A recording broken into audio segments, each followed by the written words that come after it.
बुधवार गणेश भगवान की व्रत कथा। ये बात उस समय की है जब सोने की लंका और धन के मद में चूर कुबेर स्वयं को सबसे अधिक धनवान दिखाने के लिए गणेश जी को अपमानित करते हैं, तो गणपति उनके घमंड को कुछ समय में ही तोड़ देते हैं और उनके पूरे धन संपत्ति को तुच्छ साबित कर देते हैं। तो आइए इस कथा को संपूर्ण श्रवण करते हैं। ब्रह्मा जी के आशीर्वाद से गंधर्व कुबेर के पास सबसे अधिक धन और स्वर्ण था। इसके प्रदर्शन के लिए उन्होंने सोने की लंका बनवाई, जिसके बाद में उनके सौतेले भाई रावण ने हड़प लिया था। सोने की लंका बनवाने के बाद कुबेर अपने धन का प्रदर्शन करना चाहते थे। इसके लिए उन्होंने शिव जी को लंका में आमंत्रित करने का सोचा। वे कैलाश पहुंच गए, लेकिन महादेव शिव शंकर तो ध्यान में लीन थे। थोड़े देर बाद उनकी आंखें खुली तो वे कुबेर को देखकर उनकी मन की बात जान गए। कुबेर ने महादेव को प्रणाम किया और सोने की लंका में भोजन के लिए आमंत्रित किया। भगवान शिव ने कहा कि वे तो नहीं जा पाएंगे, लेकिन उनके छोटे पुत्र गणेश जी जरूर जाएंगे।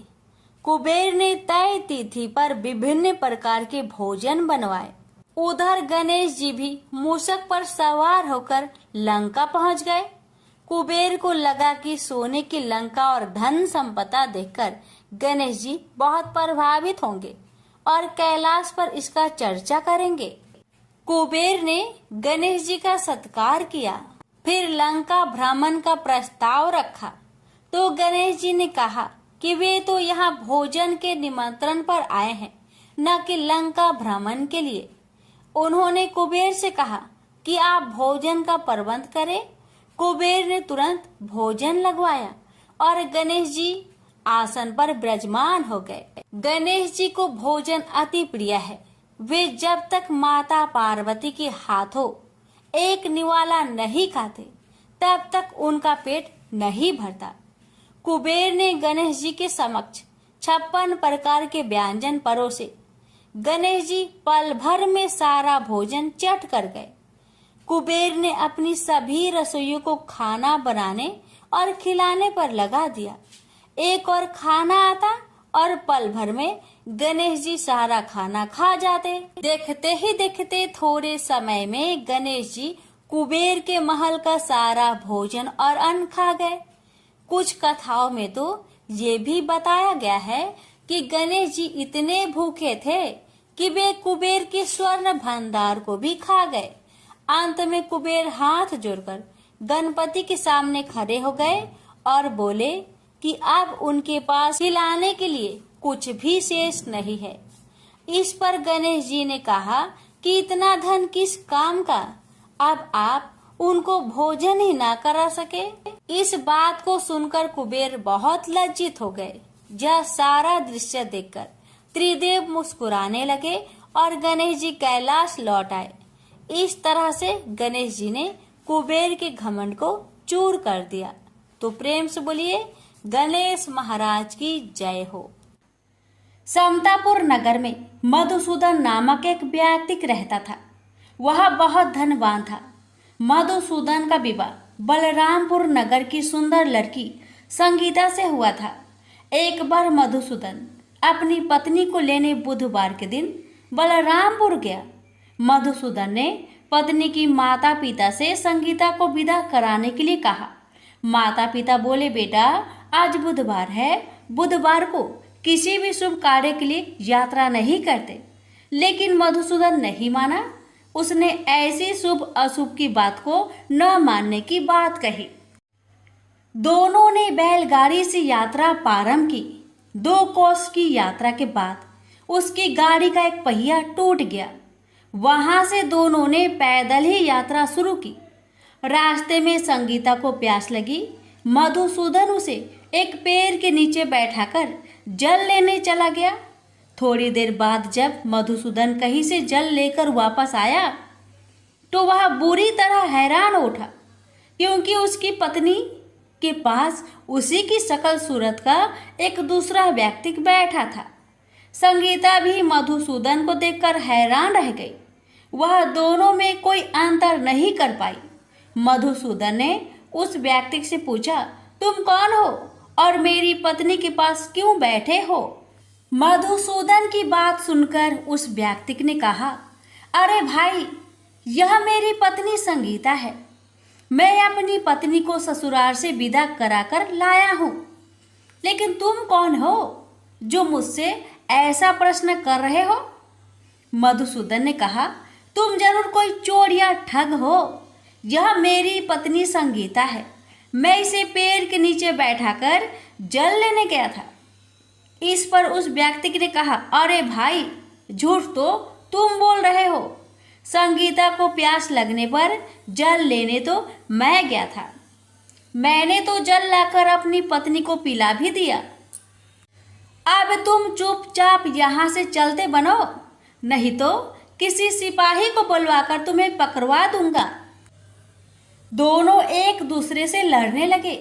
उन्हें लड़ते देख बहुत से लोग वहां एकत्र हो गए। नगर के कुछ सिपाही भी वहां आ गए। सिपाही उन दोनों को पकड़कर राजा के पास ले गए। सारी कहानी सुनकर राजा भी कोई निर्णय नहीं कर पाया। संगीता भी उन दोनों में से अपने वास्तविक पति को नहीं पहचान पा रही थी। राजा ने दोनों को कारागार में डाल देने के लिए कहा। राजा के फैसले पर असली मधुसूदन भयभीत हो उठा। तभी आकाशवाणी हुई, मधुसूदन, तूने संगीता के माता पिता की बात नहीं मानी और बुधवार के दिन अपनी ससुराल से प्रस्थान किया। यह सब भगवान बुद्ध देव के प्रकोप से हो रहा है। मधुसूदन ने भगवान बुद्ध देव से प्रार्थना की कि हे भगवान बुद्ध देव, मुझे क्षमा कर दीजिए। मुझसे बहुत बड़ी गलती हुई। भविष्य में अब कभी बुधवार के दिन यात्रा नहीं करूंगा और सदैव बुधवार को आपका व्रत किया करूंगा। मधुसूदन के प्रार्थना करने से भगवान बुद्ध देव ने उसे क्षमा कर दिया। तभी दूसरा व्यक्ति राजा के सामने से गायब हो गया। राजा और दूसरे लोग इस चमत्कार को देख हैरान हो गए। भगवान बुद्ध देव की इस अनुकंपा से राजा ने मधुसूदन और उसकी पत्नी को सम्मान पूर्वक विदा किया। कुछ दूर चलने पर रास्ते में उन्हें बैलगाड़ी मिल गई। बैलगाड़ी का टूटा हुआ पहिया भी जुड़ा हुआ था। दोनों उसमें बैठकर समतापुर की ओर चल दिए। मधुसूदन और उसकी पत्नी संगीता दोनों बुधवार को व्रत करते हुए आनंद पूर्वक जीवन यापन करने लगे। इस तरह भगवान बुद्ध देव की कृपा से उनके यहाँ खुशियाँ बरसने लगी। इस तरह जो स्त्री पुरुष विधिवत बुधवार का व्रत करके व्रत कथा सुनते हैं, भगवान बुद्ध देव उनके सभी कष्ट को दूर करते हैं। प्रेम से बोलिए बुद्ध देव की जय। एक गांव था जिसमें एक सेठ जी अपने परिवार के साथ रहते थे। सेठ जी का गांव के पास के ही शहर में बड़ा व्यापार था। सेठ जी गणेश जी की पूजा श्रद्धा एवं विश्वास से करते थे, जिससे सेठ जी के घर में अन्न धन के भंडार सदैव ही भरे रहते थे। उनके जीवन में किसी भी प्रकार की कोई कमी नहीं थी। नित्य प्रतिदिन नियम अनुसार रोज वो नदी पर नहाने जाते और आकर गणेश जी का पूजन करते, उन्हें भोग लगाते और फिर स्वयं भोजन करते थे। यह बात सेठानी जी को अच्छी नहीं लगती थी। वो धार्मिक नहीं थी और ईश्वर में इतना विश्वास नहीं रखती थी।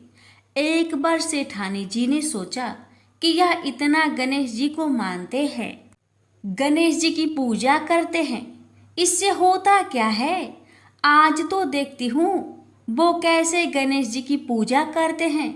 अगले दिन जब सेठ जी नदी पर नहाने जाते हैं तो सेठानी जी गणेश जी की मूर्ति को उठाकर मूर्ति को कपड़े से ढककर बगीचे में जमीन में दबा देती है।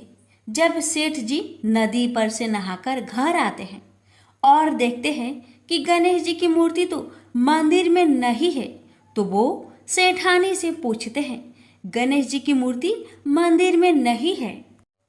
कहाँ गई? तो सेठानी जी बोलती है, मुझे नहीं मालूम, मूर्ति को घर में बहुत ढूंढाते हैं। उस दिन क्योंकि वो गणेश जी को भोग नहीं लगा पाए, इसके लिए सेठ जी ने अन्न जल का भी त्याग कर दिया और गणेश जी से प्रार्थना करने लगे, हे प्रभु, लगता है आप मुझसे रुष्ट हो गए हो और कहीं चले गए हो। आप अपनी कृपा दृष्टि मुझ पर बरसाइए। ये प्रभु, मुझे दर्शन दीजिए। सेठ जी ने मन ही मन सोचा कि आपसे जब तक आप मुझे मिल नहीं जाते, मुझे दर्शन नहीं दे देते, तब तक मैं अन्न जल का त्याग करता हूँ। उस दिन पूरा निकल गया।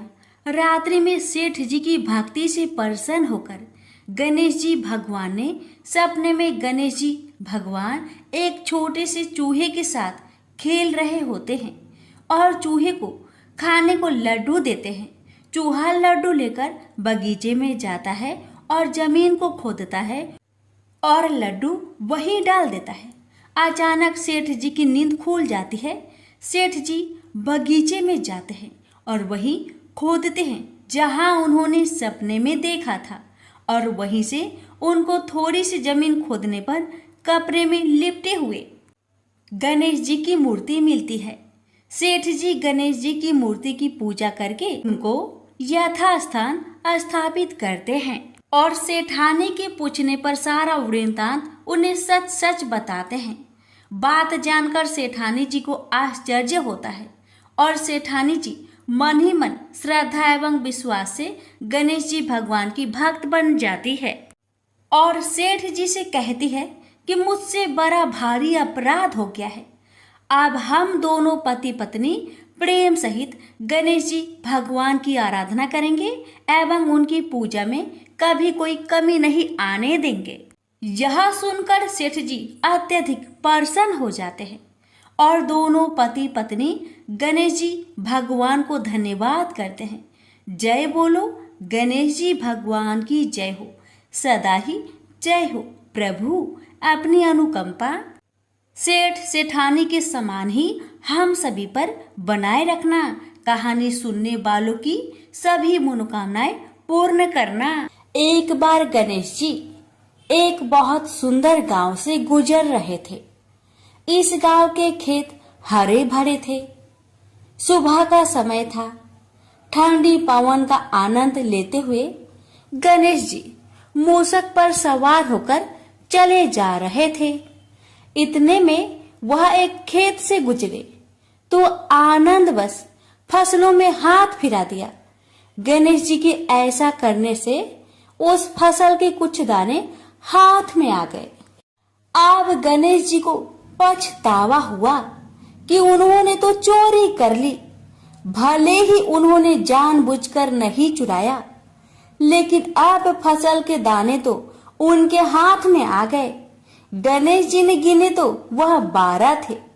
अब गणेश जी ने उस खेत के मालिक को खोजा और उन सेठ जी के यहाँ 12 साल की नौकरी पर लग गए। एक दिन सेठानी राख से हाथ धोने लगी तो गणेश जी ने सेठानी का हाथ पकड़कर मिट्टी से हाथ धुलवा दिया। सेठानी ने सेठ जी से शिकायत की और कहा कि देखो, नौकर ने मेरा हाथ पकड़ लिया। सेठ जी ने गणेश को बुलाकर पूछा कि तुमने सेठानी का हाथ क्यों पकड़ा? गणेश जी ने बोला कि मैंने तो बस ये कह रहा था कि राख से हाथ धोने से घर की लक्ष्मी नाराज होकर घर से चली जाती है और मिट्टी से हाथ धोने से आती है। सेठ जी ने सोचा कि गणेश ठीक कह रहा है। थोड़े दिनों बाद कुंभ का मेला आया। सेठ जी ने कहा, गणेश, सेठानी को कुंभ के मेले में स्नान करा के ले आओ। सेठानी किनारे पर बैठकर नहा रही थी तो गणेश जी उनका हाथ पकड़कर आगे डुबकी लगवा लाए।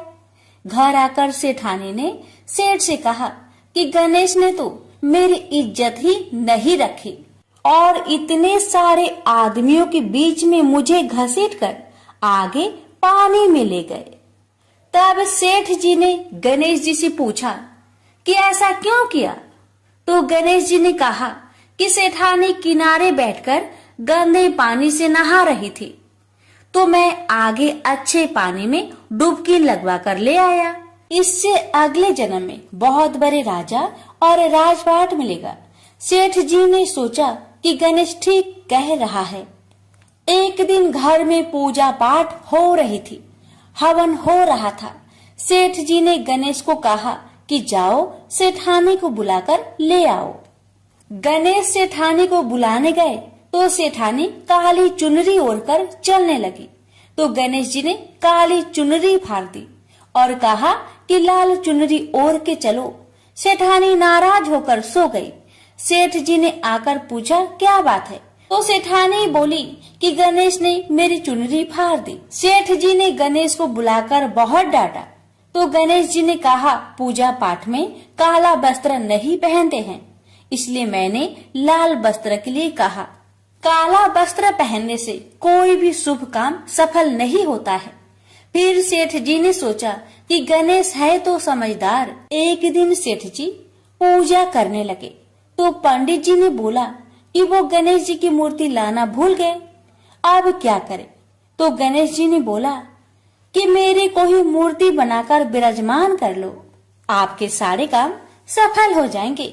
यह बात सुनकर सेठ जी को भी बहुत गुस्सा आया और वे बोले कि तुम तो अब तक सेठानी से ही मजाक करते थे, मेरे से भी करने लगे। तो गणेश जी ने कहा मैं मजाक नहीं कर रहा हूँ, मैं सच बात कह रहा हूँ। इतने में ही गणेश जी ने गणेश जी का रूप धारण कर लिया और सेठ और सेठानी ने ही गणेश जी की पूजा की। पूजा खत्म होते ही गणेश जी अंतर ध्यान हो गए। सेठ सेठानी को बहुत धोखा हुआ और उन्होंने कहा कि हमारे पास तो गणेश जी रहते थे और हमने उनसे इतना काम करवाया। तो गणेश जी ने सपने में आकर सेठ जी को कहा कि आपके खेत में से मैंने 12 अनाज के दाने तोड़ लिए थे, उसी का दोष उतारने के लिए मैंने आपके यहाँ काम किया था। सेठ जी की करोड़ों की माया हो गई। हे गणेश जी महाराज, जैसा सेठानी को दिया वैसा सबको देना, कहते को सुनते को और सारे परिवार को दे देना। जय श्री गणेश जी। एक बार पथवारी माता पाल और विनायक जी में झगड़ा हो गया। सब आपस में स्वयं को बड़ा बताने लगे। इतने में एक ब्राह्मण का लड़का आया। पाल, पथवारी, गजानन जी ने उसे रोका और कहा लड़के रुक जा और हमारा न्याय कर। लड़का बोला मैं कल वापस आऊंगा तब न्याय करूंगा। घर आकर लड़के ने माँ से कहा माँ मुझे कल पाल, पथवारी माता, विनायक जी का न्याय चुकाना है। तो माँ ने कहा बेटा सबको बड़ा बता देना। दूसरे दिन लड़का वहाँ गया और बोला पाल माता आप बड़ी हो, क्योंकि हर व्यक्ति आता है और स्नान ध्यान करके शुद्ध होकर जाता है और आप सबकी रक्षा करती हैं। हे पथवारी माता आप सबसे बड़ी हो, क्योंकि कितने भी तीर्थ धर्म ध्यान कर ले पर आपकी पूजा किए बिना उनका कार्य पूर्ण नहीं होता। आप जीवित को भी तारती हैं और मरने के बाद भी उद्धार करती है। पथवारी माता पथ की धारिणी, इसलिए आप बड़ी हो। अब विनायक जी से लड़का बोला सबसे पहले शुभ काम में आपको ही मनाया जाता है। आपको ध्याये बिना कोई काम सिद्ध नहीं होता, इसलिए आप बड़े हो। पाल माता, पथवारी माता, विनायक जी भगवान लड़के की चतुराई से प्रसन्न हो गए और बोले लड़के तुमने तो हम सबको बड़ा कर दिया, उसको सुखी रहने का आशीर्वाद दिया और जौ के दाने उसके अंगोछे में डाल दिया। लड़का सोचने लगा ये तो घाटे का सौदा रहा, सारा दिन खराब कर न्याय किया और इतने से जौ मिले। उदास मन से घर आकर अंगोछा एक कोने में डाल दिया। माँ ने अंगोछा उठाया तो उसमें से हीरे मोती बिखर गए। तो माँ बोली बेटा न्याय करके क्या लाया है। लड़का बोला माँ कोने में जो पड़ा है देख लो। वहाँ गई, देखा हीरे मोती का ढेर लगा है, हीरे मोती जगमगा रहे हैं। माँ अत्यधिक प्रसन्न हो गई। माँ ने बेटे को बुलाया और कहा बेटा, आज तो पाल माता, पथवाड़ी माता, विनायक जी भगवान आज तो हम पर प्रसन्न हुए हैं। माँ बेटे बहुत प्रसन्न हुए। हे भगवान, जैसा पाल माता, पथवाड़ी माता, विनायक जी भगवान ने लड़के को दिया, वैसे सबको देना। कहानी कहने, सुनने, हुक्कर भरने वालों को सुख समृद्धि धन्य धान्य देना। प्रेम से बोलिए पाल पथवाड़ी विनायक भगवान की जय। एक बार गणेश जी ने पृथ्वी के मनुष्य की परीक्षा लेने का विचार किया। वे अपना रूप बदलकर पृथ्वी पर भ्रमण करने लगे। उन्होंने एक बालक का रूप बना लिया। एक हाथ में एक चम्मच में दूध ले लिया और दूसरे हाथ में एक चुटकी चावल ले लिए और गली गली घूमने लगे। साथ ही साथ आवाज लगाते चल रहे थे, कोई मेरे लिए खीर बना दे, कोई मेरे लिए खीर बना दे। कोई भी उन पर ध्यान नहीं दे रहा था, बल्कि लोग उन पर हंस रहे थे। वे लगातार एक गांव के बाद दूसरे गांव इसी तरह चक्कर लगाते हुए पुकारते रहे, पर कोई खीर बनाने के लिए तैयार नहीं था। सुबह से शाम हो गई, गणेश जी लगातार घूमते रहे। एक बुढ़िया थी, शाम के वक्त अपनी झोपड़ी के बाहर बैठी हुई थी। तभी गणेश जी वहां से पुकारते हुए निकले, कोई मेरी खीर बना दे, कोई मेरी खीर बना दे। बुढ़िया बहुत कोमल हृदय वाली स्त्री थी। उसने कहा, बेटा मैं तेरी खीर बना देती हूँ। गणेश जी ने कहा, माई अपने घर में से दूध और चावल लेने के लिए बर्तन ले आओ। बुढ़िया एक कटोरी लेकर जब झोपड़ी के बाहर आई तो गणेश जी ने कहा, अपने घर का सबसे बड़ा बर्तन लेकर आओ। बुढ़िया को थोड़ी झुलझुलाहट हुई, पर उसने कहा, चलो बच्चे का मन रख लेती हूँ, और अंदर जाकर वह अपने घर का सबसे बड़ा पतीला लेकर बाहर आई। गणेश जी ने चम्मच से पतीले में दूध उड़ेलना शुरू किया। तब बुढ़िया के आश्चर्य की सीमा न रही। जब उसने देखा दूध से पूरा पतीला भर गया है, एक के बाद एक वह बर्तन झोपड़ी से बाहर लाती गई और उसमें गणेश जी दूध भरते चले गए। इस तरह से घर के सारे बर्तन दूध से लबालब भर गए। गणेश भगवान ने बुढ़िया से कहा, मैं स्नान करके आता हूँ, तब तक तुम खीर बना लो, मैं वापस आकर खाऊंगा। बुढ़िया ने पूछा, मैं इतनी सारी खीर का क्या करूंगी? इस पर गणपति जी बोले, सारे गांव को दावत दे दो।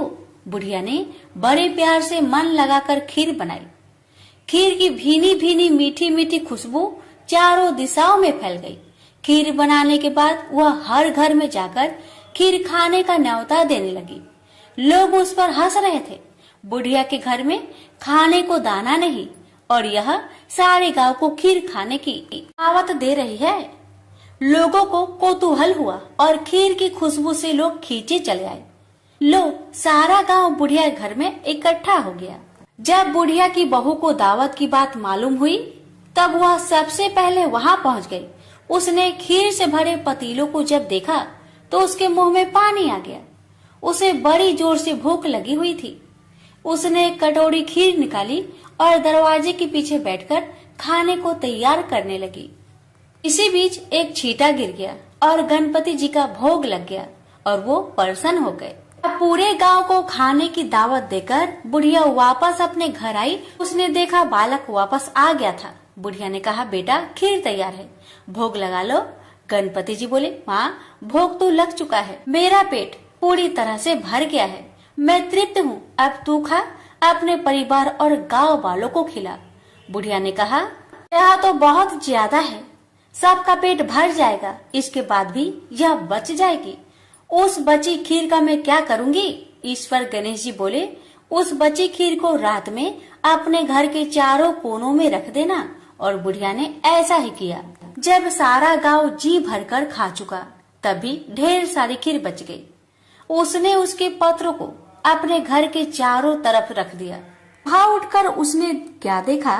पतीले में खीर के स्थान पर हीरे, जवाहरात और मोती भर गए हैं। बहुत खुश हुई। उसकी सारी दरिद्रता दूर हो गई। वह आराम से रहने लगी। उसने गणपति जी का एक भव्य मंदिर बनवाया और साथ में एक बड़ा सा तालाब भी खुदवाया। इस तरह उसका नाम दूर दूर तक प्रसिद्ध हो गया। उस जगह वार्षिक मेले लगने लगे। लोग गणेश जी की कृपा प्राप्त करने के लिए उस स्थान पर पूजा करने और मान्यताएं मानने के लिए आने लगे। गणेश जी सबकी मनोकामनाएं को पूरी करने लगे। प्रेम से बोलिए गणेश भगवान की जय। एक बार एक नगर में एक मालिन रहती थी। उसके पति जल बसे थे। उसका एक 4 साल का पुत्र था।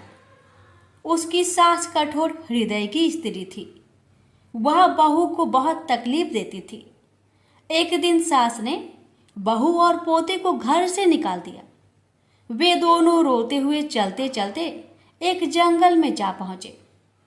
वहां एक बड़े पेड़ के नीचे बैठ गए। वहां से थोड़ी दूर पर एक गणेश जी का मंदिर था। वहां बहुत लोग गणेश जी के दर्शन करने आते थे। दर्शन करके गणेश जी को प्रसाद चढ़ाते, फिर वह प्रसाद सबको बांट देते थे। इस प्रसाद से माँ बेटे का गुजारा होने लगा। दोनों गणेश जी की पूजा पाठ में लग गए। एक दिन उन्होंने सोचा क्यों ना हम भी जंगल से फूल लाकर बेचे। वे रोज जंगल से फूल लाकर उसकी माला बनाकर बेचने लगे। साथ में पूजा की सामग्री और प्रसाद भी बेचने लगे। इससे उनको आमदनी होने लगी। गणेश जी की कृपा से आमदनी बढ़ने लगी। जल्दी ही उन्होंने एक मकान और एक दुकान बना लिया। एक राजा की लड़की मंदिर में रोज पूजा करने आती थी। मालिन के बेटे को देखकर राजकुमारी उस पर मोहित हो गई और उससे विवाह करने की सोचने लगी। उसने अपनी भाभी से अपने मन की बात कही। भाभी अनुभवी थी। उसने कहा, ये तो मालिन का बेटा है और तुम एक राजा की बेटी हो। यदि तुमने उससे विवाह किया तो तुम्हारी बहुत बेइज्जती होगी। पर राजकुमारी अपनी बात पर अड़ी रही। उसने कहा, मैंने तो प्रतिज्ञा कर ली है कि उसी से विवाह करूंगी। भाभी ने घर जाकर सारी बात राजा को बता दी। राजा ने मना नहीं किया और विवाह के लिए तैयार हो गए। उन्होंने बड़े धूमधाम से बेटी का विवाह मालिन के बेटे के साथ कर दिया। मालिन ने सबसे पहले बेटे बहू को गणेश जी की मंदिर में ले जाकर पूजा पाठ करवाया और गणेश जी का आशीर्वाद दिलवाया। इसके बाद पूरे नगर में यह बात फैल गई कि गणेश जी की पूजा करने से सब दुख कष्ट दूर हो जाते हैं। यह बात सुनते ही नगर के सभी लोग मंदिर आने लगे। मालिन और उसके बेटे की बिक्री और बढ़ गई। उधर उसकी सास के बुरे दिन आ गए। अन्नदाता उससे रूठ गई और वह भूखे मरने लगी।